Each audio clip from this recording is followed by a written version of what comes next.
없지 않아 있죠. 근데 오늘 잘 들어보시고 우리 조갑재 대표님 이제 들어오시면 강연을 시작하도록 하겠습니다. 자, 우리 동영상 좀 부탁드릴게요.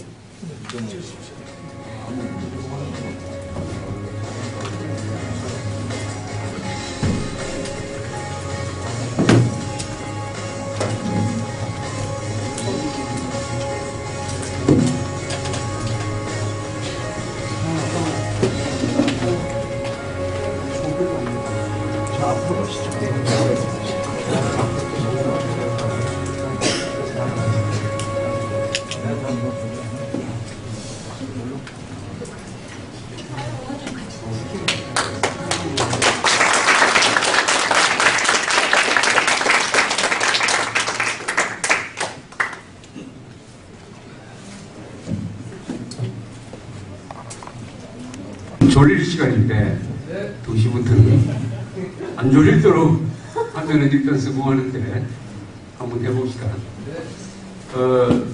지금 주제가 한국 현대사의 흐름 이렇게 되어 있습니다. 이 모임에는 2001년부터 제가 거의 빠지지 않고 계속 와서 강연을 하니까 이번이 한 20번째 좀 되는 것 같습니다. 여러분들 만나니까 상당히 힘이 납니다. 제가 1945년생입니다. 1945년생을 뭐라고 부르는지 압니까? 뭐라고 불렀는지. 해방둥이라고 불렀어요. 해방둥이니까 아주 어린애 취급을 받았는데 이제는 상당히 나이 들었습니다. 우리 친구들이 옛날에 신문에 자주 나왔어요. 근데 1956년 1월 1일 자 신문을 만들 때는 해방둥이들을 모아가지고 소년들이죠. 이렇게 무럭무럭 자란다고 사진 찍기도 하고 해서 한국과 나이테를 같이 합니다. 대한민국과 나이테를 같이 하니까 나이가 이제 60을 훨씬 넘었습니다. 그런 점에서 이 대한민국이라는 이야기를 하면 꼭 제 개인 이야기를 하는 것 같기도 합니다.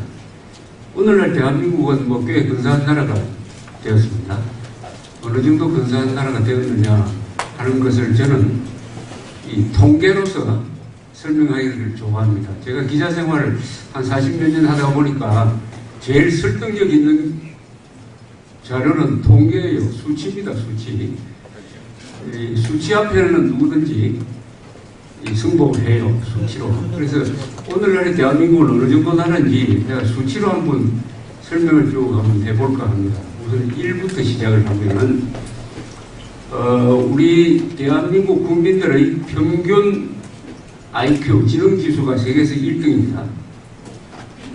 이 말 들어봤어요? 세계에서 1등입니다. 그게 외국 교수 2사람이 핀란드 교수하고 영국 교수 2사람이 조사한 건데 185개국 중에서 한국이 국민 평균 IQ가 106으로 나옵니다. 106. 여기 계신 분들은 다 106 이상이 되겠습니다. 평균은 106이에요. 그리고 2등이 북한입니다. 그리고 일본도 같은 공동 2등이에요. 머리가 좋은 유태인들이 사는 이스라엘, 독일 이쪽보다도 우리가 높은 걸로 나옵니다. 두 번째 또 일이 하나 있어요. 그건 뭐냐면은, 대학 진학률이 세계에서 1등입니다. 단 후발한 나라를 빼고, 이 나라는 무료로 대학교까지 보내니까, 사회주의 국가니까, 그걸 빼면은 세계에서 1등입니다. 한때 87%였어요. 고등학교 졸업한 사람 중에 87%가 대학교 가는 나라는 세계에서 한국밖에 없습니다. 그러니까, 여기서 무슨 결론을 얻을 수 있느냐? 세계에서 가장 머리 좋은 사람이 세계에서 가장 공부도 많이 한다. 이런 가장 공부도 많이 한다. 그 다음에 OECD 국가 중에서 OECD는 선진국 경제 그룹이라고 볼 수가 있는데 OECD에 들어가 있는 나라 중에서 이 근로시간이 제일 긴 나라 중에 속해요. 1등 아니면 2등입니다. 1등으로 치면은 세계에서 가장 머리 좋은 사람들이 세계에서 공부를 가장 많이 해가지고 일하는 시간도 가장 길다. 이렇게 되면은 1 곱하기 1 곱하기 1 하면 뭐가 나와요? 여기? 돈이 나오는 거죠. 돈을 벌게 된다는 거죠. 돈을 벌게 되는 겁니다.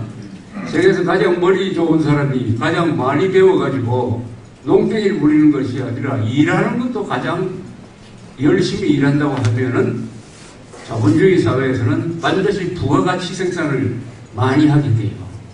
많이 하게 됩니다. 그래서 1인당 국민소득과 국민 평균 IQ는 비례하는 관계에 있다고 합니다. 그렇다면 우리가 1인당 국민소득에서 앞으로 1등 할 수가 있다는 건데요. 우리는 지금 한 30등 정도 하고 있어요. 그러니까 앞으로 발전의 여지가 아주 많은 것입니다. 1. 그 다음에 2는 생략하고 이 2라는 숫자가 상당히 애매한 숫자예요. 1. 이 야구를 할 때도 1번 타자는 기억이 나는데 2번 타자는 잘 기억이 안 나요. 2번은 빼고 2등은 좀 사람들이 싫어하는 사람들이 있으니까 특히 한국에서는 전부 1류 1등 하겠다는 나라에서 2를 빼고 3으로 한번 풀이해보면은 최근에 이 글로벌 500 기업 랭킹이라는 게 있습니다. 매출액 기준으로 세계에서 500대 기업을 뽑는 그 행사를 포춘지라는 잡지가 매년 해요. 7월 초에 그 500대 기업 랭킹이 발표됐습니다. 여러분들이 이 기업의 경제 활동에 어느 정도 관심이 있는지 모르겠는데 지금 매출액 기준으로 세계에서 제일 큰 회사가 어디겠어요? 그거 알아맞추면은 내가 쓴 책을 하나 드리겠습니다. 매출액 기준으로 1등 되는 회사. 우리나라에는 잘 없는 회사예요. 이 회사는 우리나라에 잘 진출 안 했어요. 월마트 맞아요. 책을 한번 뺏겼습니다. 월마트. 그 다음에 두 번째 되는 회사. 매출액 기준 두 번째, 2등. 구글은 아닌데. 마이크로소프트는 아닌데. 한참 떨어지는데. 매출액 기준으로 2등 되는 회사는 석유회사예요. 쉘. 석유회사. 세 번째는 석유회사인데 이건 중국의 국영석유회사 뭐 이렇게 되어 있습니다. 이 랭킹은 굉장히 중요합니다. 오늘날 세계에서 어느 회사가 제일 잘 나가느냐 하는 랭킹일 뿐만 아니라 어느 나라에 이런 대기업이 많으냐 이런 대기업이 많아야 우리가 경제, 복지, 안보까지 가능한 것입니다. 그 다음에 네 번째 되는 회사는 이것도 중국에 있는 국영석유회사입니다. 다섯 번째가 엑슨, 여섯 번째가 브리티시 페트롤리움, BP라는 회사. 그 다음에는 7등은 이 중국 회사가 많이 올라옵니다. 이 중국 전력회사, 국영전력회사. 8등이 독일 회사예요. 어디겠습니까? 벤츠 아니고 우리나라에서는 벤츠가 유명한데 유럽에 가면 이 회사가 만든 차가 많아요. 폭스바겐 자동차 회사로는 매출액이 제일 큽니다. 두 번째는 일본 회사. 그리고 전체 세계에서 9등이죠. 도요타라는 회사입니다. 도요타. 그 다음에 10등은 이 스위스에 본사가 있는 자원개발 회사인데 글렌코라는 회사가 있습니다. 11등은 프랑스의 석유회사 토탈. 그 다음에 미국 회사 쉐브론이 12등이고 삼성전자가 세계에서 13등이에요. 13등. 이 이야기를 하고 싶습니다. 삼성전자가 세계에서 13등인데 요 앞에 랭킹된 회사는 이거 보면은 전력회사, 기름회사, 그리고 유통회사 해가지고 제조업체는 아니에요. 그러니까 제조업체를 기준으로 하면은 세계에서 가장 큰 회사는 폭스바겐, 도요타, 삼성전자가 세 번째입니다. 그러니까 삼성전자가 매출액으로 세계에서 세 번째 되는 공장이다 이렇게 보면 돼요. 공장이다. 왜 이게 의미가 있느냐 하면은 이 한국이라는 나라는 산업혁명을 굉장히 늦게 시작한 나라예요. 세계에서 막 가장 늦었다고 볼 수가 있습니다. 그리고 주식회사를 만든 경험은 최근 100년밖에 안 돼요. 경성방식이라는 회사가 가장 오래되어 있는데 주식회사 나이로서 이제 100년 남짓합니다. 그런데 세계에서 세 번째 되는 거대한 제조업체를 만들어내었다. 삼성전자라는 회사는 대한민국 자랑일 뿐만 아니라 이 세계의 기적과 같은 회사죠. 이 회사는. 이 회사가 이렇게 랭킹이 높아진 것은 꾸준히 올라오다가 2009년이 아주 기점이 됐습니다. 2009년에 KT라는 회사에서 애플과 제휴해가 스마트폰을 수입을 하니까 삼성전자가 스마트폰 시장에 끼어들어서 만들어내기 시작을 하면서 지금 삼성전자 전체 매출액의 70%가 스마트폰에서 나옵니다.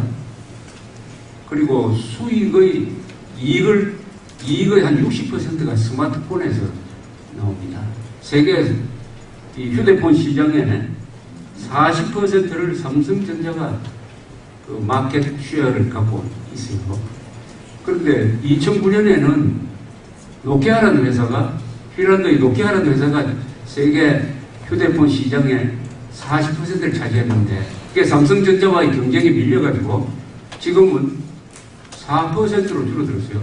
그러니까 팔려버렸어요. 마이크로소프트에 팔려버렸습니다. 이건 뭘 나타내느냐 하면 이 전자업계의 치열한 경쟁. 지금 잘 나간다고 해가지고 안심했다가는 4년 뒤에는 삼성전자도 다시 노키아 꼴이 될지도 모르는 이 무자비한 이 전자회사의 경쟁을 잘 보여주고 있습니다. 너무나 잘 아는 애플이라는 회사도 삼성전자 미칩니다. 15등. 그럼 벤츠 세계에서 20등. GM이라는 회사. GM이라는 회사는 한 10년 전만 해도 이 500개 기업 랭킹 내면 항상 1등 할 때 2등이었습니다. 이 자동차 만드는 GM. 이거는 지금 21등으로 떨어졌습니다. 포드 27등, 혼다 45등, 휴렛 패카드 50등, 닛산 61등, BMW 68등, IBM 71, 보잉 90등, 현대자동차가 1등입니다. 이렇게 해서 삼성전자로 대표되는 한국의 이 공업 생산 능력이 어느 정도냐. 이 어떤 나라의 국력을 나타낼 때 여러 가지 척도가 있지만은 인구, 면적 이런 거 있지만은 실질적으로 가장 중요한 통계 중에 하나가 공업 생산력이에요. 제조업이 물건을 만들어서 수출을 하고 돈을 버는 거. 이게 진짜예요. 진짜. 이 제조업의 기반이 강해야 그 경제가 잘 흔들리지 않아요. 그래서 공업 생산력 기준으로 하면은 한국은 몇 등이냐? 5등입니다. 5등. 공업 생산량이 세계 제일 많은 나라가 어디겠어요? 중국, 미국, 일본, 독일, 한국. 5등입니다. 이게 대단한 것 같지 않습니까? 나는 대단하다고 생각하는데 여기 계신 분들은 대단하다고 생각 안 해요? 대단하죠? 네. 아마 대단한 생각 안 할 수가 있어요. 왜냐하면 태어났을 때부터 한국 원래부터 잘 나가는 나라였으니까. 그러니까 우리는 전쟁도 겪고 가난한 시절 세계 랭킹에서 한국이 항상 꼴찌를 맴돌고 있던 시대를 겪었으니까 이 5대 공업국에 들어갔다고 하는 것은 우선 믿어지지가 않습니다. 그러나 통계는 거짓말을 안 하니까 5등이고 5대 공업국. 자, 이 한국에서 한국의 공업을 상징하는 도시가 하나 있어요. 어디입니까? 울산광역시 인구가 한 120만 대입니다. 이 울산광역시는 작년에 1인당 국민소득이 지금 두 가지로 계산되고 있어요.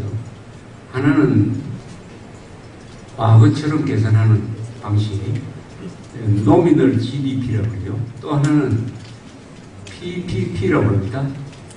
Purchasing Power Parity라고 해가지고 구매력 기준. 이게 보다 현실적이라고 합니다. 그러니까 과거 방식으로 계산을 하면은 울산이 작년에 1인당 국민소득이 얼마냐? 7만 달러였어요. 7만 달러. 그래서 제가 이런 숫자 풀이를 한번 해봤어요. 120만 대는 울산이 그냥 공화국이라고 치자. 울산 공화국이라고 치면은 세계에서 몇 등 갈 것이냐 했더니 몇 등인지 알아요?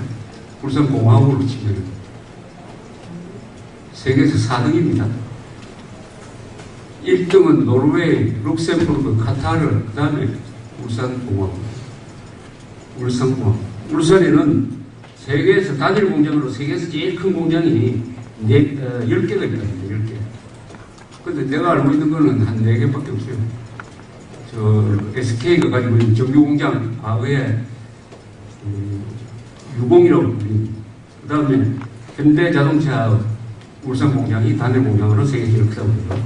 그 다음에 울산에 있는 현대중공업, 현대조선소 배 만드는 데가 또 세계에서 제일 크다고 합니다.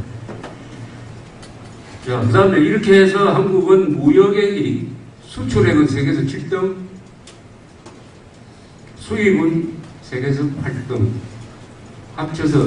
합치면은, 세계 무역액 기준으로는 세계에서 8등이고, 수출은 세계에서 7등입니다. 근데 최근에 또 재밌는 통계가 하나 나왔어요. 이 경상수지 흑자, 경상수지라고 하면 여러분 무역, 그러니까 무역에서 번 돈 말고 다른 것까지 포함해서, 근데 서비스라든지 관광 부분까지 다 포함해서 경상수지 흑자, 적자 이런 개념이 있습니다. 경상수지. 작년에 우리나라가 경상수지 흑자국이에요. 흑자국. 약 한 790억 달러의 흑자를 당했어요. 근데 이게 세계에서 몇 등쯤 되겠느냐? 이 경상수지 흑자라는 것은 쉽게 말하면 집안 살림이 알뜰하게 한다 그런 뜻이에요. 알뜰하게 한다. 경상수지 적자로 돌면은 잘못하면 부도가 납니다. 외환 위기가 와요. 흑자, 알뜰하게 살림하는 기준으로 우리가 세계에서 몇 등이냐 하면 이게 딱 5등입니다. 5등. 경상수지 흑자 1등은 어디냐? 독일은 워낙 수출을 많이 하니까 2등이 중국, 3등이 사우디아라비아, 4등이 네덜란드랍니다. 이 네덜란드가 굉장한 수출을 하는 모양이에요. 인구는 네덜란드 인구가 2천만 안 됩니다. 5등이 한국이에요. 5등. 그 다음에 또 이런 통계가 있습니다. 군사력, 재래식 군사력은 한국이 병력, 그 다음에 군사비까지 합치면 세계에서 한 7등 내지 8등 돼요. 재래식 핵을 빼면 재래식 군사력. 그 다음에 또 통계가 있어요. UNDP라는 기구가 있습니다. UN 개발기구에서 매년 내는 통계가 있어요. 휴먼 디벨롭먼트 인덱스라고 그래요. 그걸 우리 언론이 쉽게 번역해가지고 삶의 질 통계라고 그래요. 삶의 질 통계. 어느 나라에서 사는 것이 인간답게 살 수 있느냐? 여기에는 뭐가 들어가느냐? 평균 수명이 제일 중요하다고요. 나는 어느 나라의 생활 수준, 행복 수준, 정치 이런 걸 다 종합적으로 표현하는 하나의 통계가 있다고 하면 제일 중요한 것을 평균 수명 통계로 봅니다. 평균 수명. 평균 수명이 긴 나라가 좋은 나라예요. 너무 간단하지 않습니까? 인간으로 태어나면 오래 살아야 될 거 아닙니까? 오래 살면은 사고를 만나지 않고 질병 걸리지 않고 오래 살면은 물론 또 건강하게 살아야지. 그러면은 일단 행복은 보장되는 것이 요새 이 문명세계예요. 오래 사는. 세계에서 평균 수명이 가장 높은 나라는 어딥니까? 일본이죠. 일본. 남자 여자. 일본. 항상 일본이에요. 일본. 이 제도가 잘 돼 있다는 거죠. 그리고 사고가 많이 안 나고 의료 체제가 잘 돼 있고 식생활 건강하게 한다 뭐 이런 뜻이겠지. 우리나라도 꽤 돼요. 남녀 합치면 81세입니다. 81세. 오래 사는 데. 특히 여자가 오래 사는 데. 여자는 80한 4세쯤 되는데 세계에서 7등입니다. 7등. 오래 사는 데. 북한은 한 65세 될 거로 봅니다. 정확한 통계 안 나오는데 5세. 이 남북한의 가장 큰 비극은 똑같은 민족적 자질을 가지고 있었던 사람인데 휴전선을 두고 남북한이 갈려서 60몇 년 동안 살다 보니까 북한에서 태어나면은 65세로 끝나고 한국은 82세다. 나는 북한에 태어났으면 딱 지금 땅속으로 들어가야 됐어야 될 나이입니다. 러시아가 지금 푸틴이라는 사람이 깡패 두목처럼 설치고 있는데 저 나라는 안으로는 볼만 터져가지고 지금 평균 수명이 공산주의 체제에 있을 때보다 줄어가지고 지금 67세예요. 67세. 그러니까 여러분들 러시아 여행 갈 때 조심해야 됩니다. 거기서 무슨 사고가 난다든지 하면은 응급처치가 잘 안 돼요. 그러니까 러시아 갈 때는 단단히 이렇게 준비를 해가서 사고가 나면 빨리 비행기를 타고 한국에 올 수 있도록 그런 계획까지 세워야 될 나라입니다. 물론 러시아 사람도 술을 많이 마시고 저 마피아도 있고 해가지고 그 총도 막 가지고 다니면서 사람 죽이고 해가지고 하는 그런 것도 있겠지만은 어쨌든 평균 수명에서 한국이 꽤 괜찮은 나라인데 아까 말씀드린 HDI, Human Development Index 안에 평균 수명이 제일 중요하게 들어가요. 그 다음에 교육 수준, 그 다음에 1인당 국민소득, 그 다음에 복지 예산, 이런 걸 다 합쳐가지고 랭킹을 냈는데 185개국 랭킹입니다. 작년 랭킹이에요. 올해 랭킹 아직 안 나왔으니까 모르겠고 2013년 한국이 대충 몇 등 될 것 같습니까? 185개국 중에서 삶의 질이 한번 생각해보세요. 대충 몇 등 됩니까? 12등입니다. 12등. 12등. 좀 내가 봐도 미안할 정도로 랭킹이 높아요. 미안할 정도로. 근데 이건 공식이 있으니까 뭐 누가 로비를 한다고 높아질 통계가 아니에요. 그래서 그 통계가면 우리는 영국, 프랑스, 뭐 이탈리아, 스페인보다 훨씬 삶의 질이 높은 걸로 나옵니다. 높은 걸로 나와요. 그러나 여기에 통계는 한정이 있으니까 어쨌든 굉장히 높다 이렇게만 아시면 돼요. 그 다음에 이 민주주의를 평가하는 랭킹을 또 내는 데가 있습니다. 영국에서. 영국에 유명한 잡지가 이코노미스트라는 잡지가 있는데 거기서 관계회사에 이코노미스트 인텔리전스 유닛이라는 회사에서 매년 민주주의를 어느 나라가 제일 잘하느냐 랭킹을 냅니다. 그럼 측정하는 그 방식은 뭐냐면 5개 기준 정도가 있어요. 첫째는 정부가 효율적으로 기능해야 된다. 그 다음에 법치, 그 다음에 시민들의 권리가 어느 정도 보장되느냐, 그리고 정치에 얼마나 많이 참여하느냐 등등 이렇게 내면은 한국이 이것도 작년인데 이거 한 160 몇 개 나라 중에서 20등에 랭킹되어 있습니다. 20등. 이것도 좀 미안한데 이게 미국이나 프랑스보다도 한국이 더 민주주의를 잘하는 걸로 지금 나옵니다. 프랑스는 유럽에서 가장 오래된 민주주의 국가는 아니지만 한 두 번째 된 민주주의 국가로 볼 수가 있죠. 그러나 영국이 가장 오래됐다고 보고 프랑스가 2등인데 우리가 프랑스보다 민주주의를 더 잘하는 걸로 나옵니다. 우리는 정치만 보니까 국회만 보고 저런 국회가 세상에서 더 있느냐 말이지. 정과자가 300명 중에서 20%나 차지하는 이런 나라가 어디 있느냐라고 판단을 하는데 민주주의를 평가할 때는 그 국회가 전부 다가 아니고 여러 요소 중에 하나니까 일단 객관적 기준으로는 우리도 민주주의도 나름대로 잘하고 있다 이렇게 평가가 되는 것입니다. 그러니까 HDI 통계는 복지 통계라고 볼 수 있고 민주주의, 그 다음에 정치, 경제 이런 걸 두루두루 합치면은 한국은 모든 랭킹에서 한 20등 정도 나가요. 20등 정도 내외. 근데 랭킹이 언제 이렇게 갑자기 높아졌느냐 하면은 2008년을 기점으로 해서 높아졌습니다. 2008년에 무슨 일이 있었습니까? 세계적으로. 2008년에 그거 있었죠. 미국발 금융위기가 있었습니다. 그런데 이것을 한국이 가장 잘 극복하는 나라로 나와요.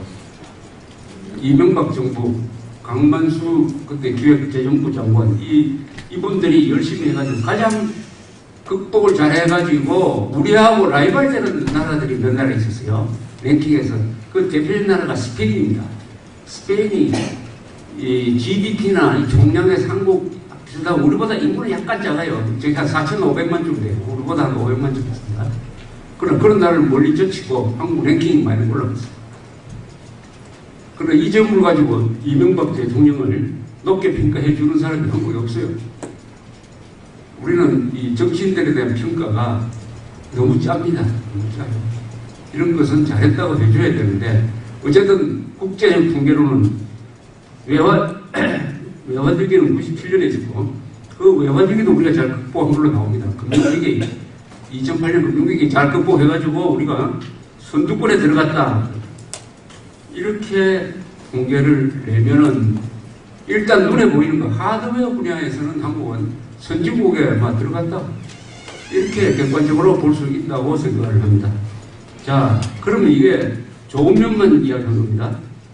그럼 문제점을 또 보면은 이건 또 다른 이야기가 나와요. 문제점을 한번 내가 또 이야기하겠습니다. 지금까지는 수치를 가지고 아주 좋은 면, 하드웨어에 속하는 눈에 보이는 하드웨어는 뭡니까? 경제, 군사력, 복지 이런 거죠. 눈에 보이는 부분만 이야기했습니다. 근데 문제가 많은 분야를 들여다보면은 또 이게 굉장해요. 2010년 3월 26일 날 일어난 북한 의회정에 의한 천안함 폭침, 46명이 죽었죠. 천안함 폭침을 정부가 자세히 조사를 해가지고 점검까지 확보해가지고 그것도 한글로 쓰여진 의뢰 파편까지 건져 올려가지고 발표를 했는데도 북한 소행이 아니다라고 생각하는 사람이 어른 중에서 많을 때는 30%가 됐습니다. 30%. 이 가장 학력이 높은 사람 중에서 기초적인 분별력이 안 되는 사람입니다. 쉽게 말하면 태양이 동쪽이 아니고 서쪽에서 뜬다고 생각하는 사람이 30%나 되는 거하고 마찬가지예요. 이건 어떻게 된 거냐? 근데 이 30%가 누구냐 하면 더 이게 재미가 있습니다. 재미가 있는지 이게 참 끔찍한지 모르겠는데 학력이 높은 사람일수록 바보 같은 답을 하는 사람이 많아요. 못 배운 사람일수록. 초등학교 졸업 이하의 학력에서는 그런 오답을 낸 사람이 제일 적어요. 쉽게 말하면 한국은 배울수록 무식해지는 나라예요. 어떤 면에서는 이 정치적 이슈에 있어서는 한국 사람은 배울수록 무식해지는 성향이 하나가 있습니다. 배울수록 학력이 높을수록 선동에 잘 넘어간다 하는 이런 경향이 있는 것입니다. 왜 이렇게 됐느냐 하면은 언론이 선동을 하고 좌파 세력이 선동을 하고 북한이 선동을 하고 하니까 루머가 막 떠오르는데 한국 사람들은 그런 음모론을 잘 믿어요. 남을 의심을 해요. 어떤 음모론, 의혹 이런 것을 많이 믿는 사회는 이유가 있습니다. 정부를 불신하기 때문입니다. 그동안 정부 발표를 믿었더니 거짓말이 너무 많더라. 이제는 일단 무조건 안 믿기로 하자. 이렇게 생각하는 사람이 많아지면은 음모론이 득세를 해가지고 드디어 천안함 폭침이 북한 소행이 아니라는 사람이 30%가 되도록 만드는 것입니다. 그 다음에 어느 나라가 선진국이냐 아니냐를 구분하는 여러 가지 잣대 중에 하나의 중요한 잣대 하나가 거짓말이 통하느냐 안 하느냐. 이 정직성의 문제예요. 정직성. 이 거짓말을 해가지고 감옥에 가는 수가 있어요.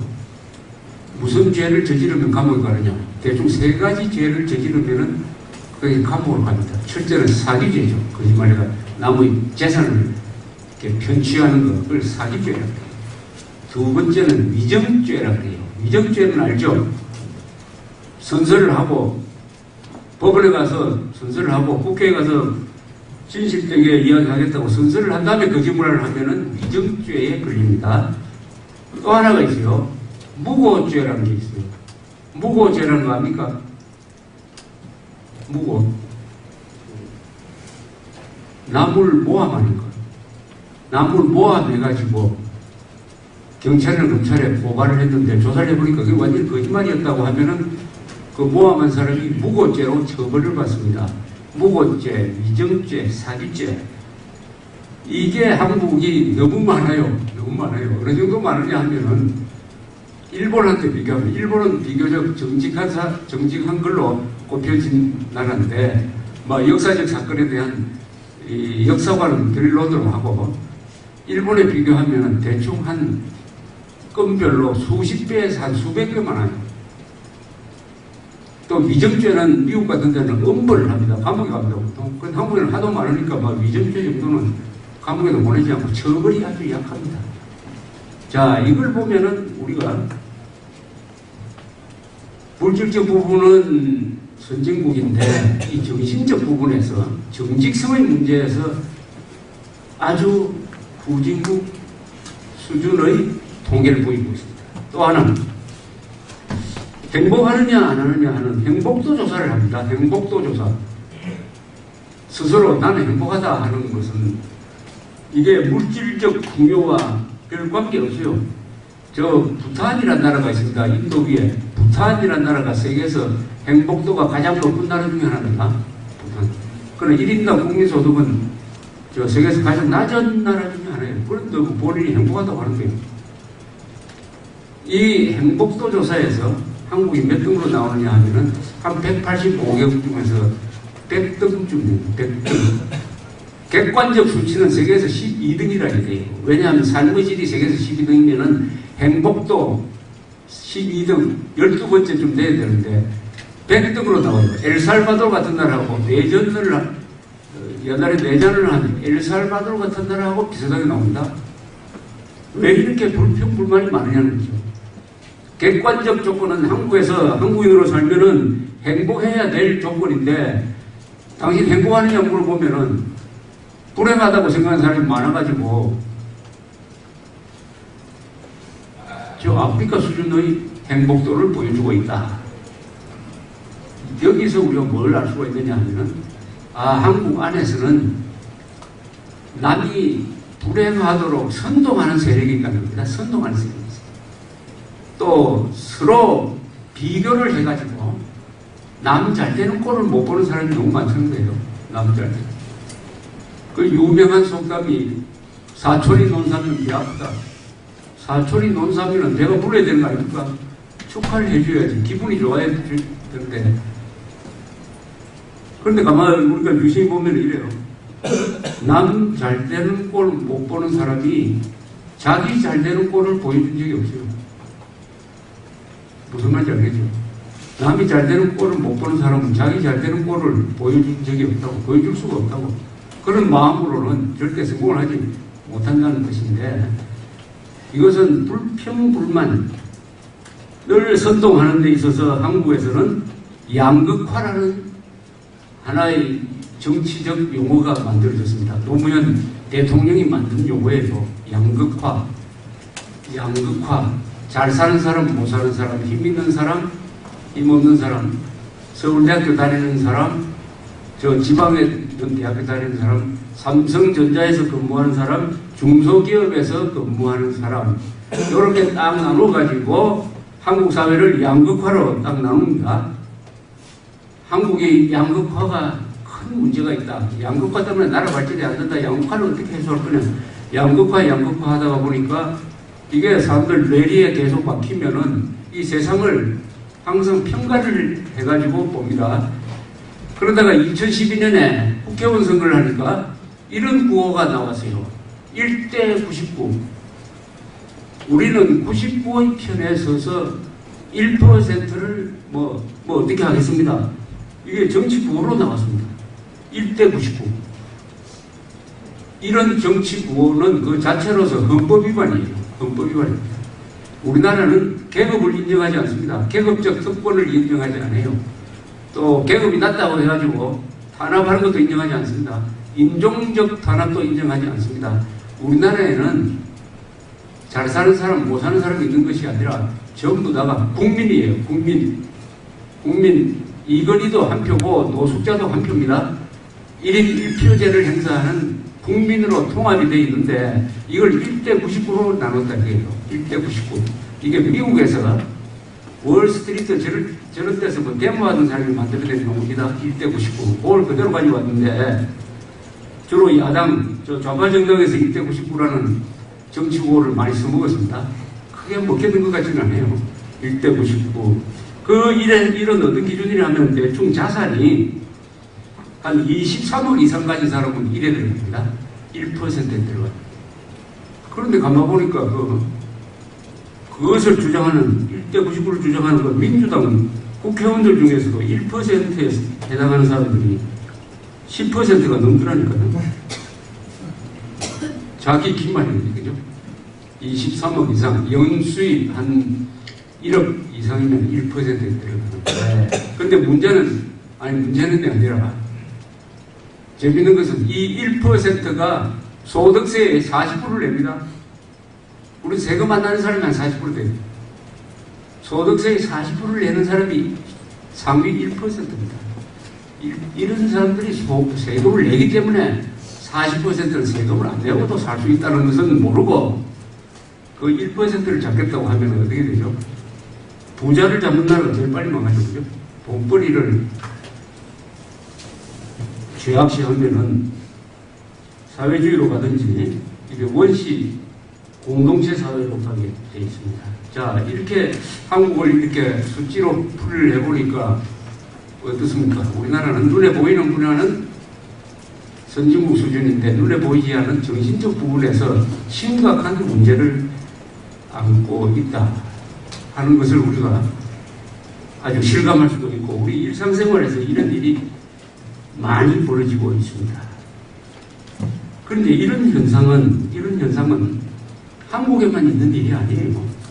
이것은 세계 역사의 흐름을 보면은 그 예외 없이 잘 살게 되면은 정신적인 타락이 온다 이렇게 되어 있습니다. 잘 살게 되면은 좋은 일과 나쁜 일이 같이 벌어집니다. 첫째, 잘 살게 되면 어떻게 되느냐? 평균 수명이 길어지고 문화와 예술이 발전합니다. 문화와 예술은 가난한 나라에서는 절대 발전할 수 없어요. 문화와 예술은 여유가 있어야 문화, 예술, 패션 이런 게 나옵니다. 동시에 잘 살게 되면은 사람들이 이기주의적으로 된다. 나밖에 모른다. 못 살 때는 그러나 형제, 이웃, 나라 이렇게 생각을 했는데 잘 살게 되면 사람은 필연적으로 이기주의로 간다. 타락하게 된다. 나태하게 된다 하는 것은 세계 역사의 거대한 원칙 중에 하나예요. 그 잘 나가는 로마도 그랬고 불란서라는 나라도 그런 걸 겪었고 지금 서구 사회가 대충 그런 걸 겪고 있습니다. 19세기에 영국에 토마스 칼라일이라는 사람이 있었어요. 이 사람이 쓴 책이 우리나라 번역되어 있습니다. 영웅숭배론이라는 책입니다. 19세기 영국이 평화를 아주 오래 부과를 했어요. 영국이 세계 육지의 한 4분의 1을 식민지로 만들어가지고 영국 깃발이 지지 않는 밤낮으로 휘날리는 이런 대제국의 영주국가니까 이제는 안심을 하고 영국에서도 나태하고 하는 이런 분위기가 있었던가 봐요. 그러니까 영웅숭배론이라는 책을 써가지고 이 영웅적 정신, 상무정신, 희생정신 이런 걸 좀 일깨우자 하고 그런 책을 썼답니다. 그 서문에 아주 유명한 문장이 하나 있습니다. 토마스 칼라일의 영웅숭배론의 서문에 머리를 해보면은 이렇게 이야기해요.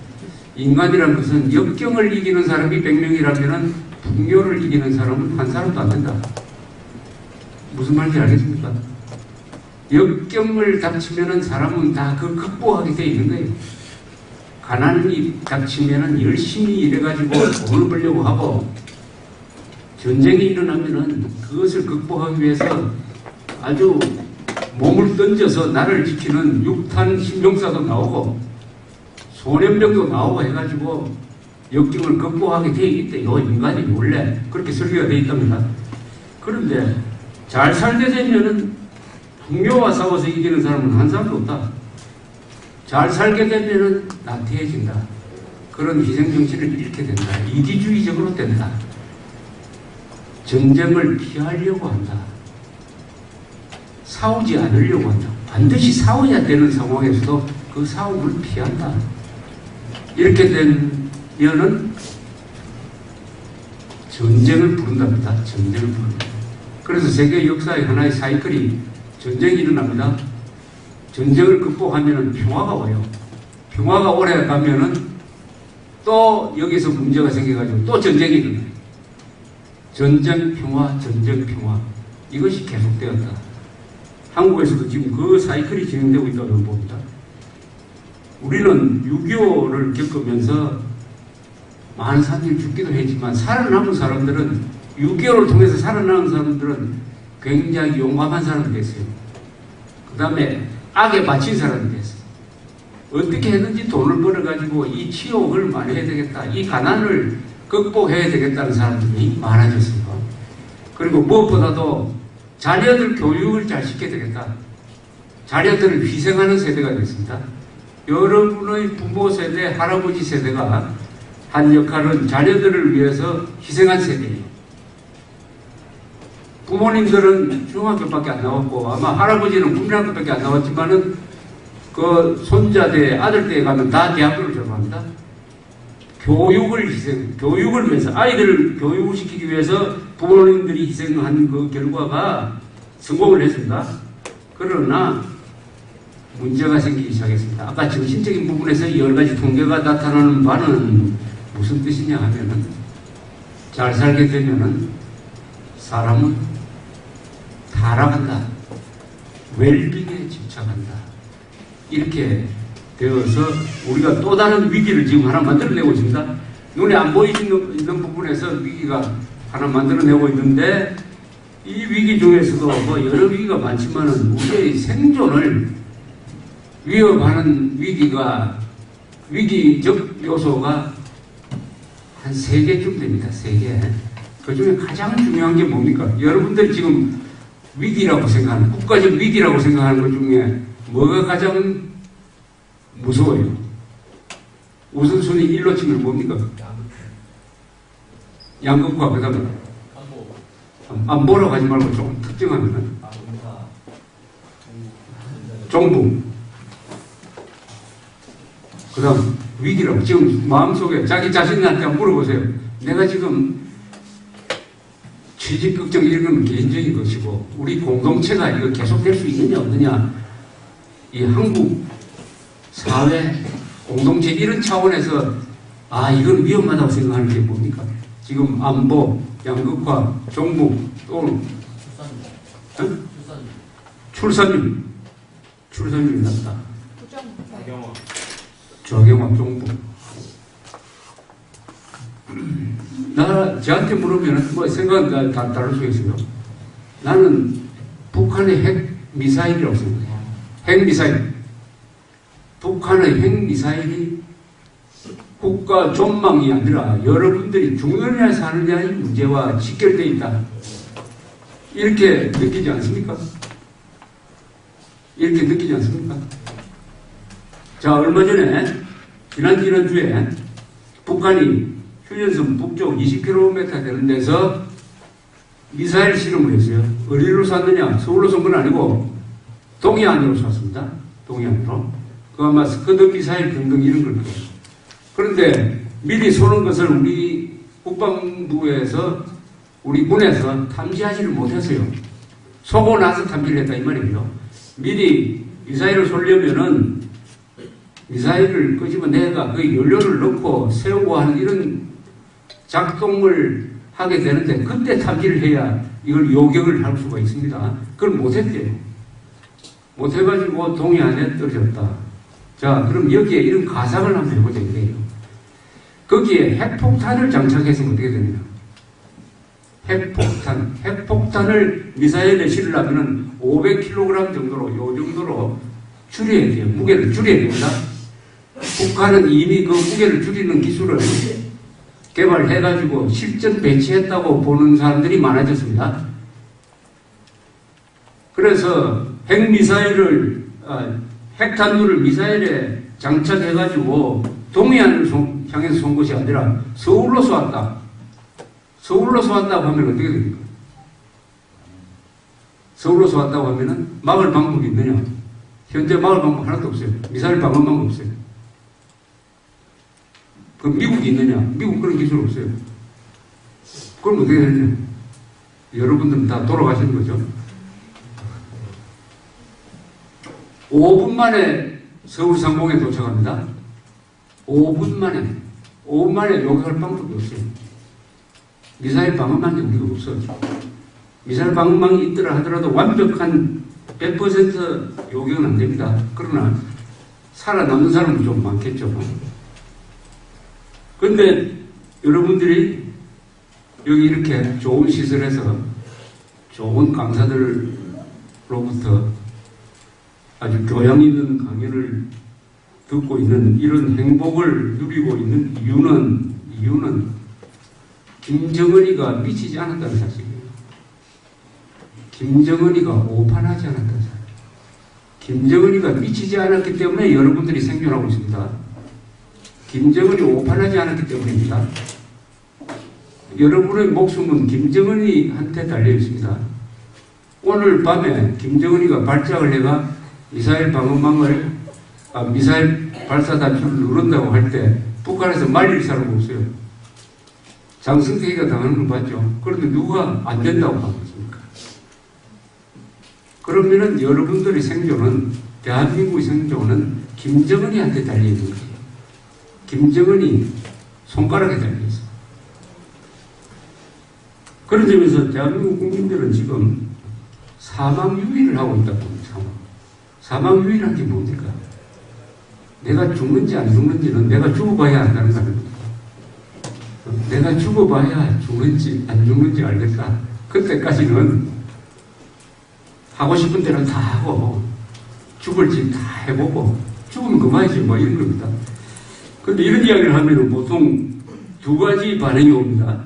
내가 이런 핵미사일 이야기를 하면은 여러분들도 속으로 그렇게 생각하고 있을 거예요. 첫째는 설마 김정은이가 속였느냐. 하나는 설마, 두 번째는 미국이 가만히 있겠느냐. 여러분도 맞죠? 이 두 생각이죠. 이 두 생각 말고 다른 생각이 있습니까? 속이만 하면은 가만 안 두겠다는 그런 용감한 생각을 가지고 있는 사람이 있습니까? 근데 가만두지 않겠다고 하는 그 생각은 좋은데 그것을 실천할 방법은 우리뿐이 없습니다. 왜냐하면 우리가 핵무기를 가지고 있지 않습니까?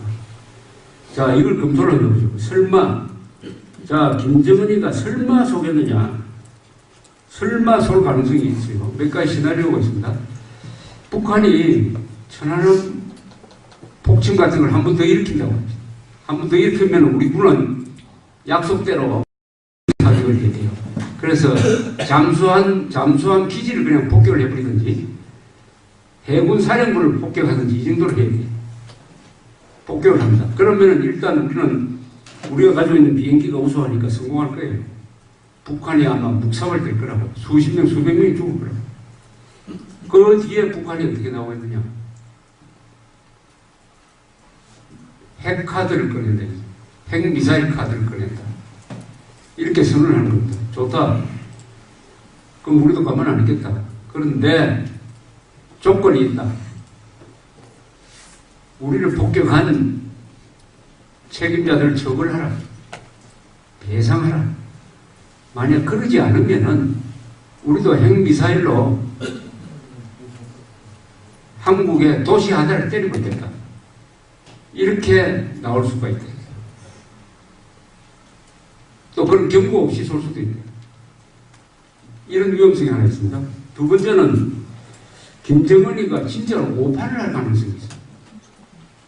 오판을. 그래가지고 코너로 몰려가지고 쏘는 게 아니라 정말 오판을 할 가능성이 있습니다. 어떤 경우에 오판을 하느냐 하면은 이런 오판을 할 수가 있습니다.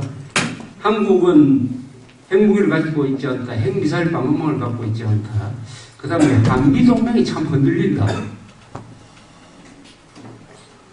북한은 스커드 미사일에 이미 핵폭탄을 갖다 붙였다. 그 다음에 장거리 미사일을 발전시켜가지고 로스앤젤레스에 도달할 수 있는 미사일까지 만들어 놨다. 이래 되면은 한국을 핵으로 공격해도 우리는 미국으로부터 핵 보복을 받지 않을 수 있다라고 생각할, 그게 이제 오판입니다. 오판할 수 있다.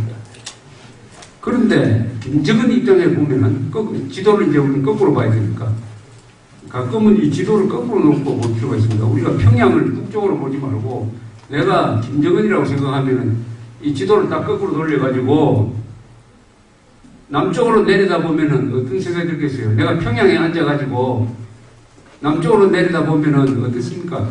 잘 사는 인구 2,500만이 모여있는 서울, 경기, 인천, 수도권이 바로 눈앞에 있어요.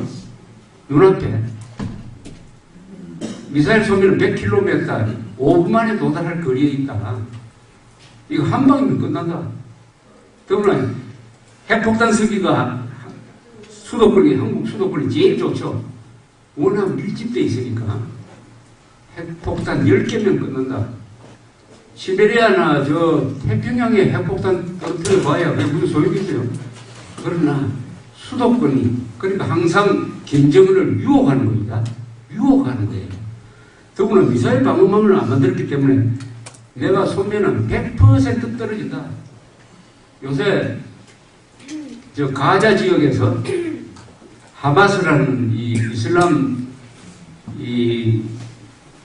그걸 뭐 군대라고 봐야 될지 모르겠는데 하여튼 이슬람 하마스라는 세력이 계속 이스라엘을 향해서 미사일을 쏘고 있는데 사람이 살고 있는 지역에 떨어지는 미사일의 약 90%를 이스라엘이 가지고 있는 아이언돔이라는 미사일 방어망을 통해서 다 격추시키고 있어요. 격추시키고 있습니다. 그러니까 민간인 피해는 거의 없어요. 90%의 격추율을 나타내고 있습니다. 우리도 이것을 수도권에 일찌감치 만들었어야 돼요. 지금은 만들지 않고 있습니다. 만들자고 하면 이런 소리를 해요. 그거 만들면 중국을 자극을 한다. 중국을 자극하는 거하고 내가 살아야 되는 거하고 이것을 경중을 잘 따지지 않고 이런 한가한 소리를 하면서 아직도 만들지 않고 종북 야당 좌파 세력은 왜 미국 기술로 만들려고 하느냐 이렇게 또 시비는 겁니다. 이게 말이 된다고 생각합니까? 미사일 방어망을 미국과 협조해서 만드는 게 이게 나쁜 겁니까? 강도가 칼을 들고 들어오면은 옆에 있던 미제 칼이든 한국제 칼이든 칼을 집어 들었는데 미제 칼 집는다고 욕하는 거하고 있죠. 그래서 만약 우리가 아이언돔 같은 걸 만들어가지고 북한에서 날아오는 핵미사일 90%를 요격한다고 하면은 북한은 김정은이는 생각을 달리 할 거예요. 내가 10개를 샀는데 하나밖에 떨어지지 않는다. 그러면은 한국은 확실하게 망하지 않는다. 그 다음에 확실하게 내가 핵보복을 받아가지고 망할 것이다. 그럼 이거 조심해야지. 이렇게 생각이 드는데 지금 완전한 우리는 무방비 상태예요. 또 이렇게 생각할 겁니다. 미국이 핵 공격을 하겠느냐? 이미 서울은 핵폭탄을 맞아가지고 없어졌다. 대한민국이라는 나라 자체가 없어져 버렸다. 그런데 미국이 약속대로 평양을 핵으로 공격하겠느냐? 그렇게 하도록 미국 언론, 의회가 대통령한테 그런 권한을 주겠느냐? 내가 생각해도 그건 몰라요. 그때 가봐요. 그럼 만약 공격하겠다고 하면은 북한은 미국에 대해서 이렇게 공갈을 칠 겁니다. 공갈이 위협이지. 우리는 그러면은 이 국내 문제니까 가만히 있어라. 만약 평양을 공격을 하면 우리는 로스앤젤레스를 핵미사일로 공격하겠다. 그럼 미국 사람들이 이미 망해버린 한국을 살리기 위해서 로스앤젤레스에 북한의 핵폭탄이 떨어지는 위험을 감수하고 평양을 보복을 해가지고 한반도 전체를 핵지대로 만들겠느냐 하는 이런 계산을 김정은이가 하고 있다면은 오판에 의해서 핵미사일을 쏠 수도 있다. 이런 이야기입니다. 이런 이야기니까 핵미사일 문제가 지금 현재 대한민국이 당면하고 있는 가장 큰 문제예요. 이 문제를 빼면은 한국에서 살면서 제대로 사는 게 아니에요. 뭐가 가장 큰 위기다, 위기의 본질이다 하는 것을 알고 살고, 알고 술도 마시고, 알고 등산도 가야지. 내가 왜 한국에서 사는지도 모르고 위험이 뭔지도 모르고 일상생활에 이렇게 함몰되어 버리면은 이게 한국에서 사는 게 아니에요. 그렇게 사는 것은 저 남태평양에서 사는 거예요. 안보적 위협이 전혀 없는 저 남태평양에서 살아서는 안 되죠. 한반도는 지금 전쟁 중인 나라입니다. 전쟁이 아직 안 끝났어요. 그런데 이 하프타임이 너무 기니까 사람들이 착각을 합니다. 이건 뭐 후반전 안 해도 뭐 저절로 이기겠지. 전반전은 1대1이었어요, 스코어가. 북한이 한번 침략해 오고 우리가 유엔군과 함께 북진을 했습니다. 그래도 중공군이 들어왔어요. 그래서 지금 휴전선에서 전선이 고착이 돼서 휴전이 됐습니다. 그래서 전반전 스코어는 1대1이에요. 1953년 7월 27일부터 61년 동안 한반도에서는 평화가 무장 상태의 평화가 유지가 되고 이 평화 덕분에 우리가 경제를 발전시켜서 경제 면에서는 우리가 북한보다 압도적인 능력을 갖게 되었으나 후반전을 반드시 해야 돼요. 후반전은 어떤 식으로 치러지겠느냐. 후반전 여하에 따라서 우리가 질 수도 있습니다. 지금 1대1이에요. 남북한 대결에서 남한이 이기고 있는 것은 경제, 복지, 민주주의, 문화, 예술 이런 점에서 이기고 있습니다. 우리가 지고 있는 분야는 이념 전쟁에서 우리가 졌습니다. 그래서 한국 안에 북한 편을 드는 사람이 많게는 한 30%, 아무리 적게 잡아도 한 10%의 아주 잘 조직된 종북 좌파 세력이 있어요. 이 부분은 우리가 졌습니다, 이미. 그리고 북한이 핵무기를 가지게 됐습니다. 우리가 갖지 못한 무기를 북한은 2개를 갖고 있어요. 정치적 무기로서 종북 좌파 세력, 전략적 무기로서 핵무기. 이 2개를 잘 결합시키면은 한국을 먹을 수 있다고 생각하기 때문에 김정은 체제는 무너지지 않습니다. 희망이 있는 체제는 아무리 어려워도 버팁니다. 버팁니다. 특히 이 빨치산한 사람, 게릴라한 사람들은 항상 불리한 가운데서 싸우기 때문에 희망만 있으면 아무리 굶어 죽어도 버티는 것입니다. 그래서 정치전쟁과 전략전에서 대한민국이 지고 있기 때문에 아직도 남북간의 스코어는 1대1로 계속 유지되고 있다. 후반전에서 어떻게 될 거냐 하는 길목에서 대한민국이 내부적으로, 정신적으로, 정치적으로 굉장히 무너지고 있는 요소가 많이 보인다 하는 점에서 한국의 위기의 본질이 있다 하는 것을 지금까지 제가 말씀드렸습니다. 그런데 이런 것을 관찰할 때 이제 어떤 현상을 관찰할 때 여러 가지 접근 방법이 있습니다. 그것을 분석하는 방법 중에서 저는 주로 이 역사적인 접근 방법을 택합니다. 역사적인 접근 방법을 택합니다. 어떤 사물을 분석하는 게 사회과학적으로 접근하는 방법도 있고 뭐 종교적 관점에서 접근하는 방법도 있고 역사적 관점에서 접근하는데 저는 1971년부터 이 기자 생활을 하다가 보니까 기자도 이게 일종의 역사를 기록하는 사람이에요. 기자는 오늘의 역사를 기록하는 사람입니다. 그래서 역사적 관점에서 오늘날 대한민국에서 일어나고 있는 이 현상을 볼 필요가 있다.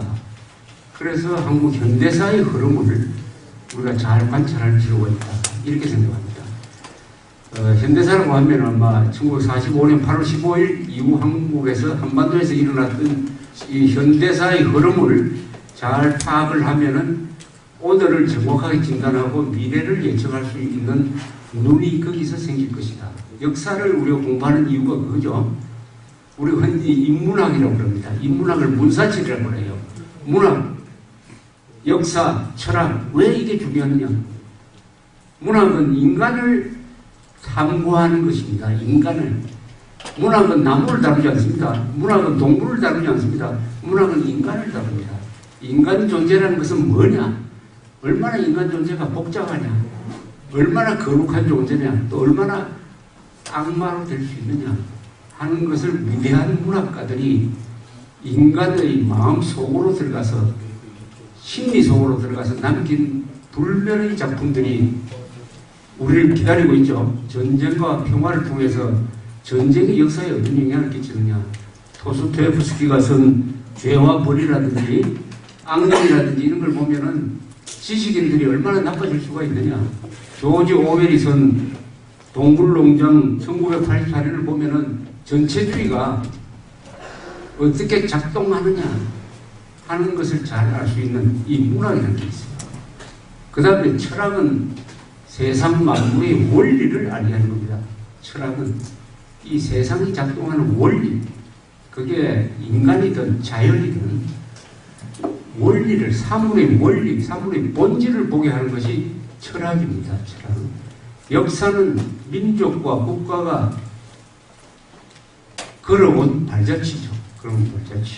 그러니까 이 세계를 알면은 우리가 교양이라고 할 때, 교양 있는 사람이다 아니다 할 때 흔히 이 역사, 철학, 문학에 대한 소양을 이야기를 합니다. 이 교양을 높이는 방법은 하나밖에 없어요. 텔레비전을 많이 본다고 해서 교양이 높아지지는 않습니다. 운동만 딜까 한다고 해가지고 교양을 높이는 방법은 없는데, 교양은 독서를 통해서만 함양되는 겁니다. 독서를 통하지 않는 교양은 없어요. 문사철, 이건 다 독서를 통해서만 이루어질 수가 있습니다. 한국에서 독서를 하려면 한국어를 제대로 알아야 됩니다. 한국어를. 근데 한국어는 뭐냐? 여기 할아버지 이름 한자로 쓸 수 있는 사람 있어요? 쓸 수 있는 사람 한 사람. 고향 이름 한자로 쓸 수 있어요? 두 사람, 세 사람. 고향 이름. 자기가 출신 모교 이름을 한자로 쓸 수 있습니까? 모교. 모교, 고등학교. 여기 속하지 않는 사람은 문맹입니다. 문맹. 문맹. 한국은 세계에서 문맹률이 가장 높은 나라예요. 한자를 모르면 한자를 모르면 문맹이라는 말에 대해서 혹시 반론을 제기할 사람? 한자를 몰라도 그게 문맹이 아니라고 생각해서 있으면 나한테 좀 반론을 제기해보세요. 있어요? 한자를 모르면 문맹입니다.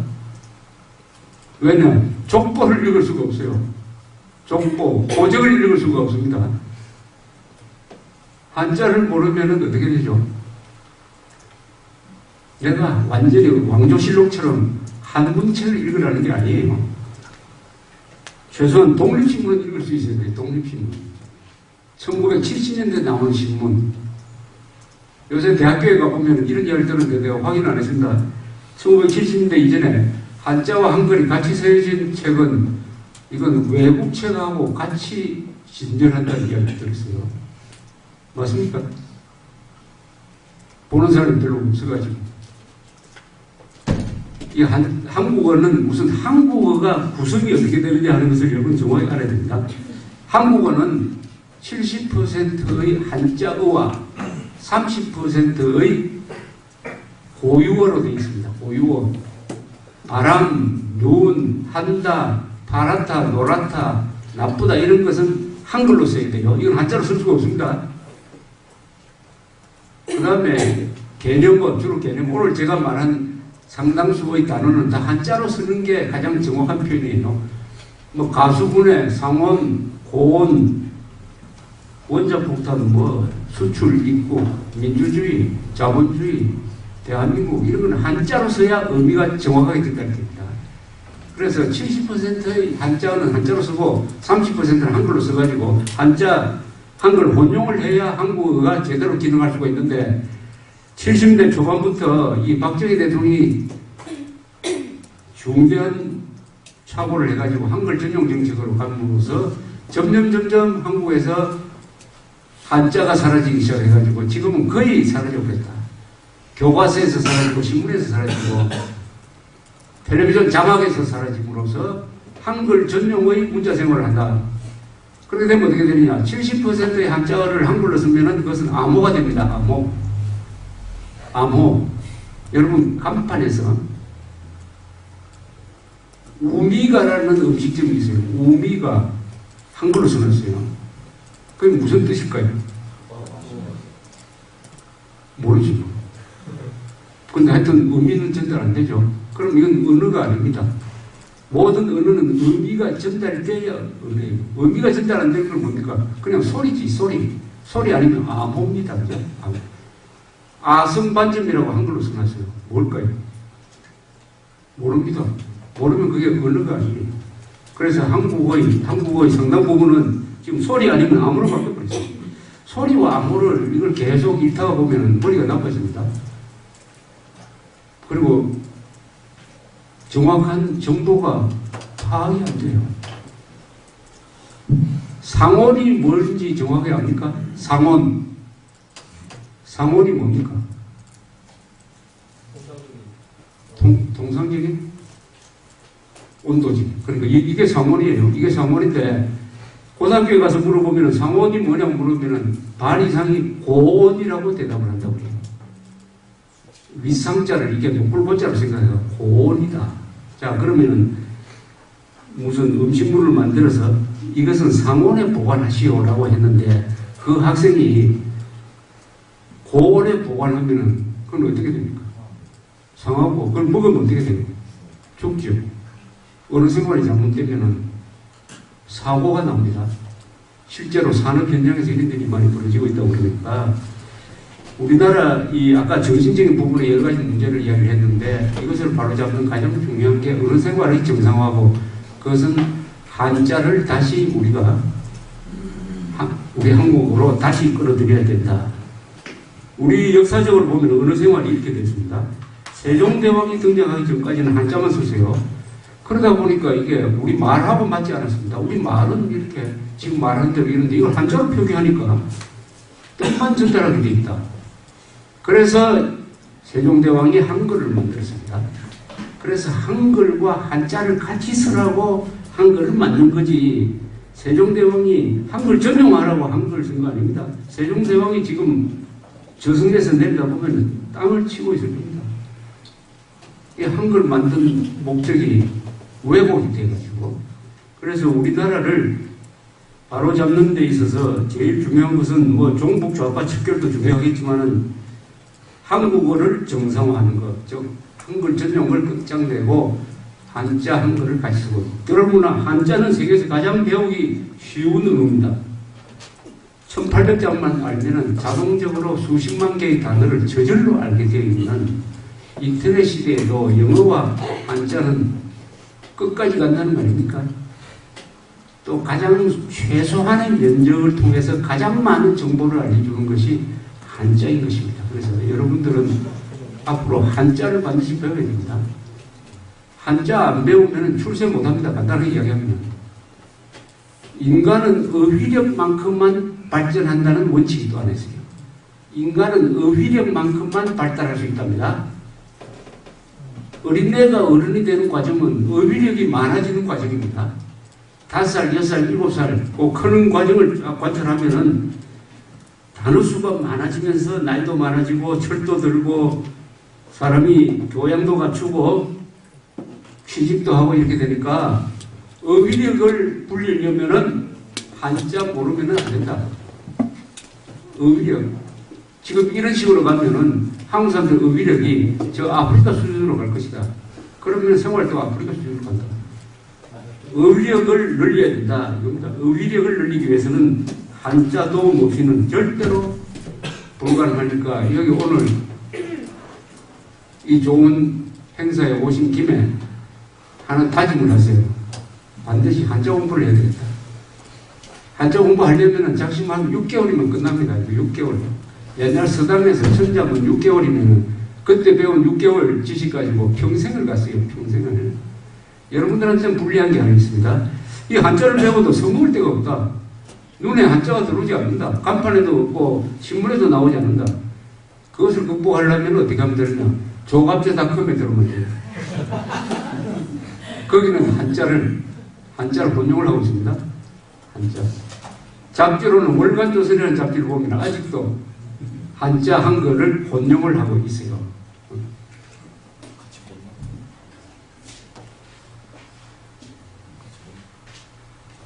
그래서 이 인문적인 교양을 갖추면 잘 속지 않습니다. 한국 사람들이 왜 이렇게 잘 속느냐? 아까 천하는 복심이 무가성이 아니라고 하는데 30%가 속는 이유도 어휘력과 관계가 되어 있습니다. 어휘력. 어휘력이 부족하면 분별력이 약해져요. 어휘력이 부족하면 문해력이 약해지죠. 그건 틀림없죠. 문장 해동력이 약해집니다. 문장 해동력이 약해진다는 것은 세상 돌아가는 것을 이해하는 이해력이 그만큼 약해진다는 것하고 똑같은 이야기예요. 그러니까 이 속지 않으려면 한국어를 제대로 알아야 된다. 한국어를 제대로 알면 그 다음에 외국어도 제대로 알 수가 있습니다. 여러분들 다 경험했겠지만 영어 공부 20년 해도 미국 사람하고 의사소통이 안 되는데 한자는 어릴 때 1800자만 알면은 중국 사람하고 만나서도 필답이 가능하다. 그것은 한자가 가장 배우기 쉬운 언어라는 뜻이에요. 물론 쓰는 거는 어려워요. 쓰는 거. 쓰는 것까지 제가 요구하지 않고 읽는 거 이렇게 요 쓰는 건 또 뭐 컴퓨터에 맡기면 잘 써주니까. 그래서 이 교양을 복구하는 것, 교양을 회복하는 것, 인문적 교양을 회복하기 위해서는 우리가 언어 생활을 바르게 가져야 되겠다. 그 중에 역사적 관점, 그 중에 하나인 역사적 관점을 취하는 것이 오늘날의 한국어 현상을 파악을 하는데 가장 쉬운 방법 중에 하나다 하는 것입니다. 그래서 역사를 알아야 돼요. 역사를 알아야 돼요. 역사는 또 재미가 있습니다. 역사만큼 재미있는 과목이 어디 있습니까? 역사는. 그러나 요새 한국에서 쓰는 그런 좌편향된 교과서 말고 어떻게 하면 역사를 제대로 알 거냐 하는 것을 여러분들이 다 노력을 해가지고 구글로 검색도 하고 그 교사들이 가르쳐 주는 것을 항상 의심하면서 신문에 나오는 것도 의심하면서 이 역사에 대한 취미를 가져야 됩니다. 역사는 재밌기 때문에 이것을 영화 보듯이 하나의 취미로 가져야 돼요. 역사 탐구처럼 재밌는 게 없습니다. 재밌는 게 없어요. 한국 역사에서 결정적 순간들이 있었어요. 그것은 드라마입니다. 그 자체가 하나의 드라마예요. 예컨대 1950년 6월 25일 새벽 4시에 남침을 시작했습니다. 미국 시간으로 그게 6월 24일 저녁 한 10시쯤 됐어요. 트루먼 대통령이 자기 고향인 인디펜던스에 가 있었습니다. 미주리주 인디펜던스, 아주 시골입니다. 근데 밤 10시가 됐어요. 전화가 때리는 걸려왔습니다. 딘 에치슨이라는 국무장관이 전화를 걸었습니다. 이렇게 보고를 합니다. 각각 불행한 일이 생겼습니다. 38도선 전역에 걸쳐서 공산군이 남침했습니다. 이렇게 보고를 했어요. 지금 이 순간이 여러분들한테도 결정적 순간입니다. 이 전화를 받은 트루먼 대통령이 무슨 이야기를 하느냐에 따라서 5천만, 당신은 3천만입니다. 3천만 한민족 운명이 결정되는 순간이었어요. 그때 뭘 하느냐, 그때 뭘 했어야 되느냐. 트루먼 대통령이 그때 무슨 말이 나오느냐. 근데 무슨 말이 나오게 돼 있었느냐 하면 이런 말이 나오게 돼 있었어요. 트루먼 대통령이 이렇게 이야기해야 됩니다.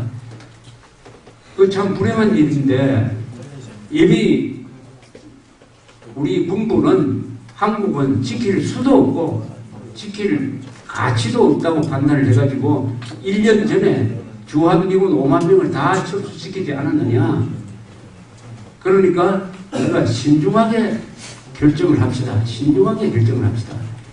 우리 또 중국이 통일을 한 다음에 중국하고도 이게 수교를 하고 하는 이런 지금 협상이 지금 진행되고 있으니까 그것도 감안하고 또 영국이 중국하고 요새 뭐가 잘 협상이 되는 모양인데 그것도 감안하고 해서 신중하게 처리하도록 합시다 하고 전화기를 딱 내려놓았으면은 어떻게 되느냐.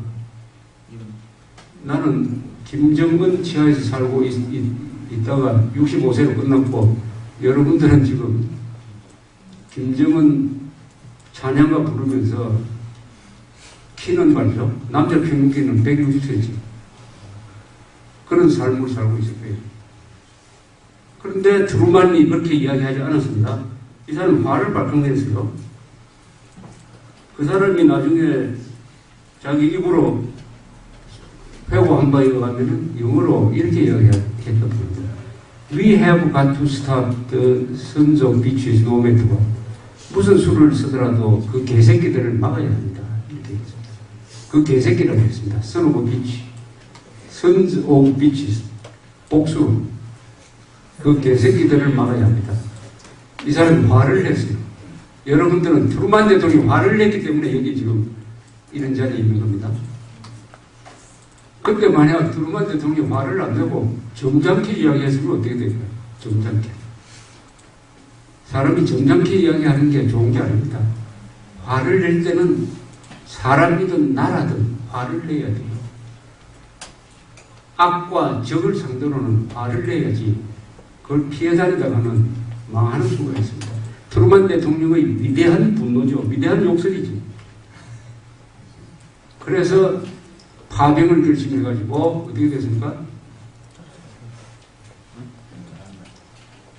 6월 그 다음 날부터 해공군이 참전하고 6월 27일에는 유해군 파병이 결정되고 6월 30일에는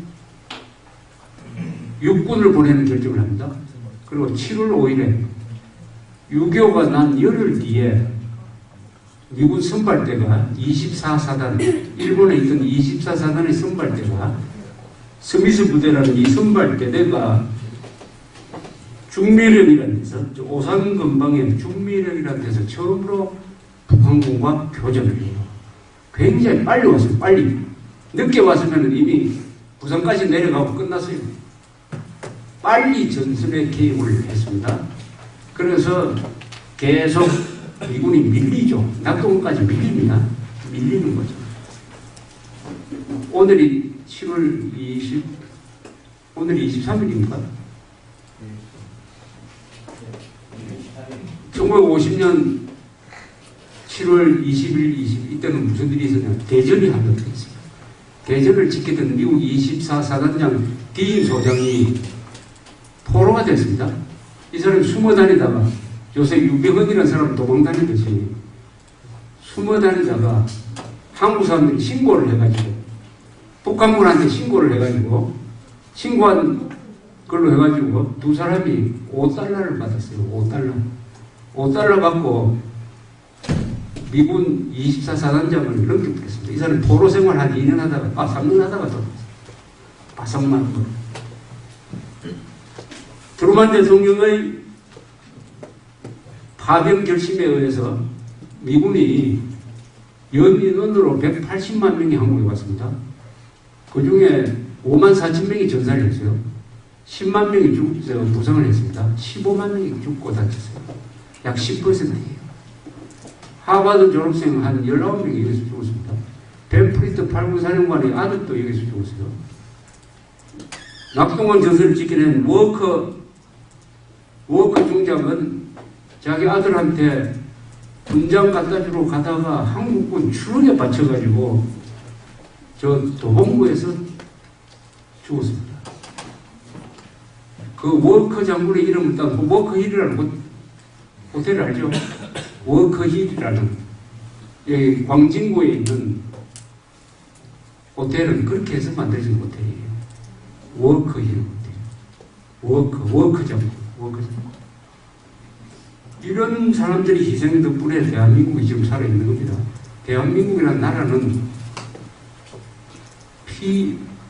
흘린 피가 강물처럼 흐르는 그것을 바탕으로 해서 그 위에 지은 집입니다. 이게. 대한민국이라는 나라의 지하시설을 팔면은 거기는 피가 흥건히 강물처럼 괴여 있는 나라예요. 좋은 일은 반드시 희생이 있어야 만들어지는 겁니다. 공짜는 없어요. 좋은 일은 절대로 공짜로 만들어지지 않습니다. 역사에서 가장 힘이 있는 것은 피를 흘리는 겁니다. 피를 흘리는 사람들이 나중에 권력도 잡아요. 피를 흘려야 나라를 지켜내고 피를 흘려야 이런 자유와 번영도 유지할 수가 있는 겁니다. 피를 흘리기 싫으면 놓여야 되는 방법밖에 없어요. 종살이 하면 돼. 피를 흘린다고 죽이지는 않아요. 피를 흘리기 싫다고 해서 죽이지는 않아요. 그럼 인간다운 생활을 할 수가 없지. 짐승처럼 살게 돼요. 오늘날 북한 주민들이 왜 저렇게 고생을 하느냐. 그럼 북한 주민에도 책임이 있습니다. 그 사람들도 용감하게 들고 일어나가지고 데모하고 총 맞아 죽고 해가지고 자유를 쟁취하는 노력을 하지 않았기 때문에 좀 비겁하기 때문에 저런 생활을 하고 있어요.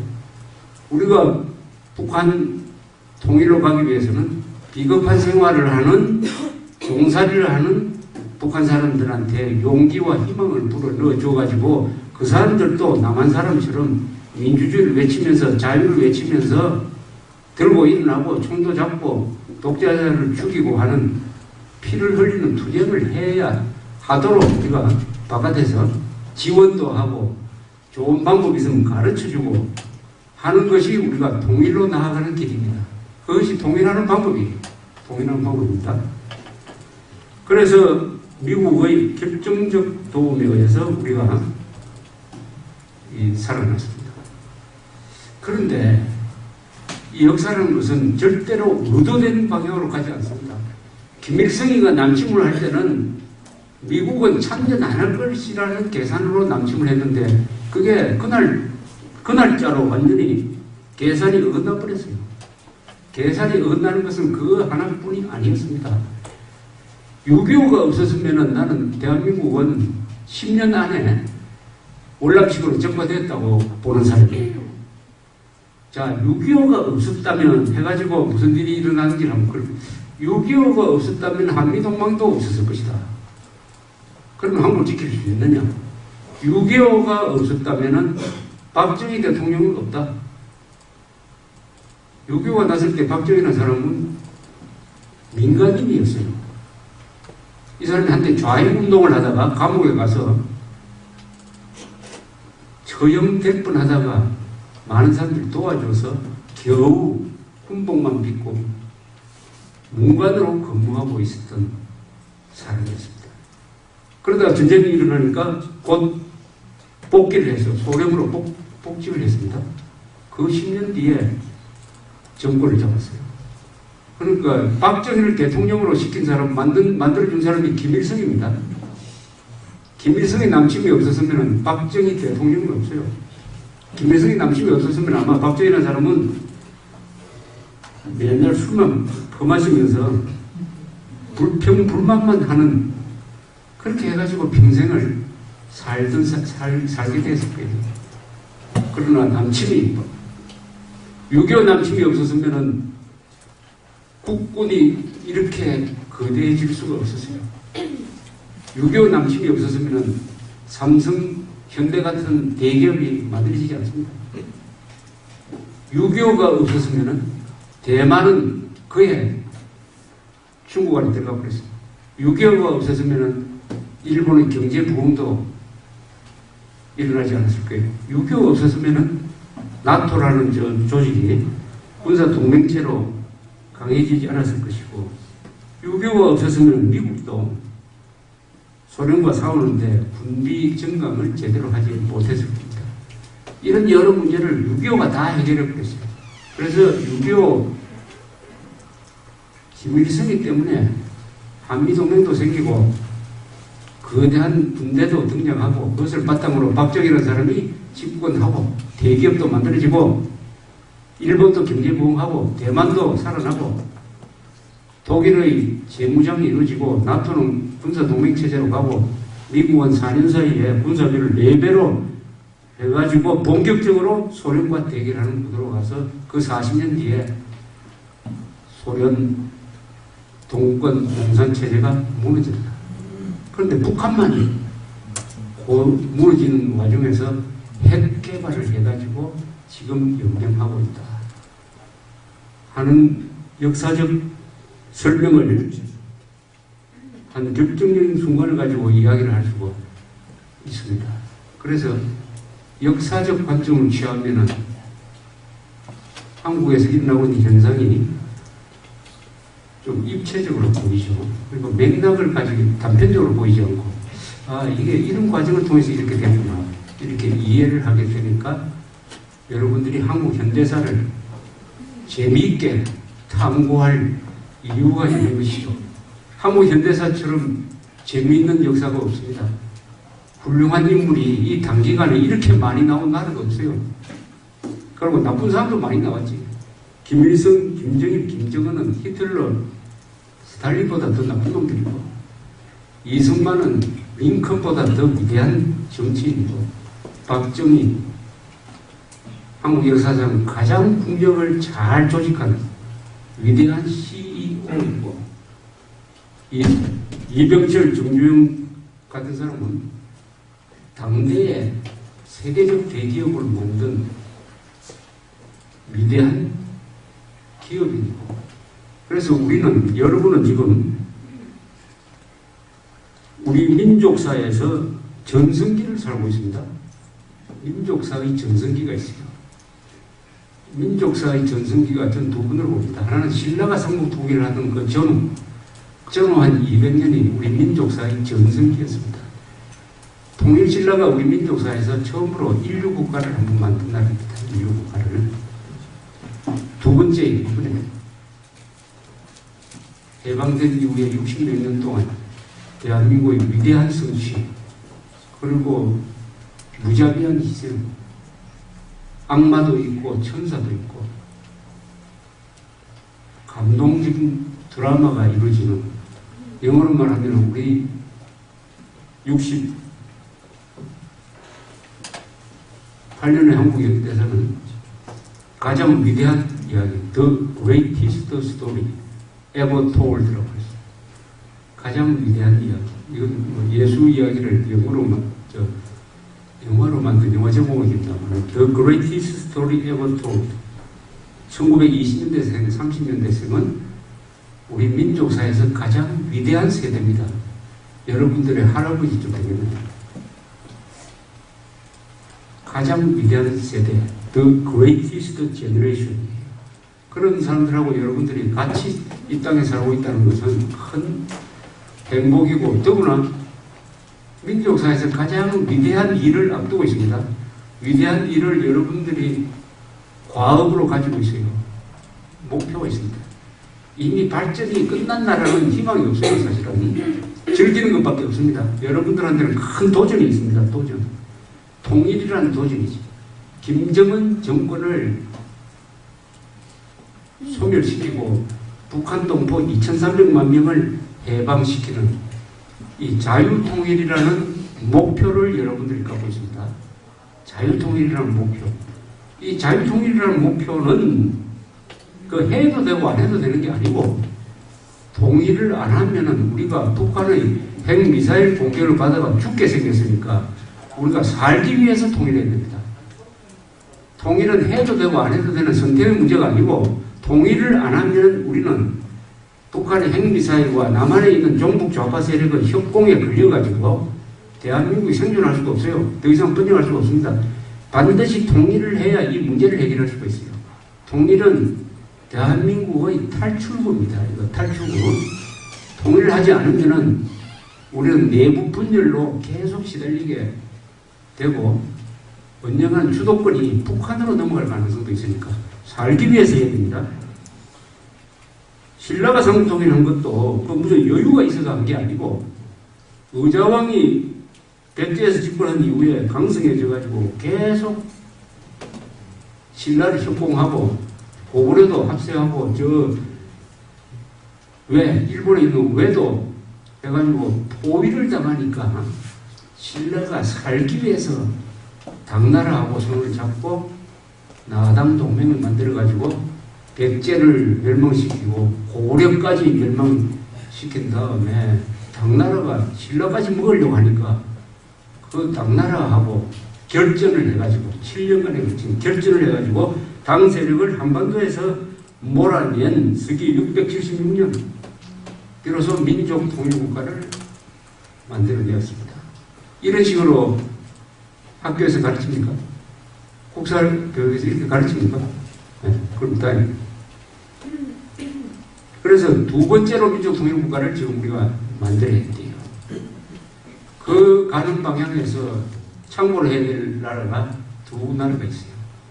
우리 역사 속에서는 신라의 삼국통일, 작은 나라 신라가 어떻게 삼국통일을 할 수 있었느냐, 그때의 외교 전략, 내부 통합은 어떻게 했느냐, 그 다음에 1990년에 서독이 동독을 어떻게 평화적으로 통일했느냐 하는 것이 우리의 하나는 교과서고 하나는 참고서도 되겠죠.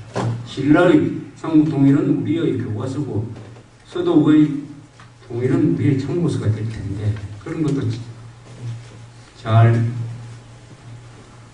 참고를 해가지고 우리가 헌법 1조, 3조, 4조가 명령하는 바를 우리 국민들이 실천을 해야 됩니다. 헌법 1조는 대한민국 민주공화국이라고 하고 있습니다. 헌법 제3조는 그 대한민국의 영토는 한반도와 그 부속 도서로 한다고 함으로써 북한 노동당 정권을 우리 영토를 강점하고 있는 반국가단체로 규정하고 있습니다. 그래서 헌법 제4조에서 대한민국은 평화적 통일정책을 수립하고 자유민주적 기본질서에 입각한 평화적 통일정책으로 통일을 해야 된다. 즉 평화적 방법으로 자유통일을 해야 된다고 함으로써 1조, 3조, 4조를 합치면은 대한민국 국민은 북한 노동당 정권을 해체하고 북한을 해방해야 된다는 명령을 헌법이 내리고 있습니다. 그 헌법을 지키기 싫으면은 대한민국에서 탈퇴해가지고 이민 가야 돼요. 우리는 대한민국 국민으로 사는 한 헌법이 내리는 이 명령, 북한 노동당 정권을 평화적으로 머리를 써가지고 평화적으로 해체함으로써 대한민국 전체를 민주공화국으로 만들어야 된다 하는 이 헌법의 명령을 우리가 가슴에 새겨야 됩니다. 헌법입니다. 헌법. 그렇게 함으로써 어떤 나라를 만들었냐. 그거는 헌법 제10조 모든 국민은 인간으로서의 존엄과 가치를 가지며 행복을 추구할 권리를 가진다. 국가는 개인이 가지는 불가침의 이 권리를 확인하고 보장해야 된다. 헌법 제10조입니다. 우리나라 헌법에서 가장 중요한 대목입니다. 헌법 제10조. 개인의 자유를 국가가 지켜야 된다 하는 것을 못 박은 이런 나라를 한반도에서 만드는 것. 그게 헌법 제1조 대한민국은 민주공화국이라는 이 선언을 실천하는 것입니다. 그것이 여러분들이나 저나 대한민국 국민으로서 태어난 사람으로서의 목표이고 이 목표를 가지고 있는 나라니까 대한민국은 지금 전승기를 부과하고 있고 여러분들은 가장 우리 민족사 2000년 동안 일어나는 일 중에서 가장 위대한 일을 여러분들이 해야 됩니다. 여러분들 세대에서 화랑도가 신라의 삼국통일을 이뤘듯이 여러분 세대에서 남북통일, 자유통일을 이루어가지고 그때 한국이 진정한 의미에서의 인류국가가 됩니다. 인류국가가 되고 그것은 독일이나 프랑스 같은 급의 나라가 되는 것을 의미를 하니까 여러분들의 검토를 바랍니다. 감사합니다.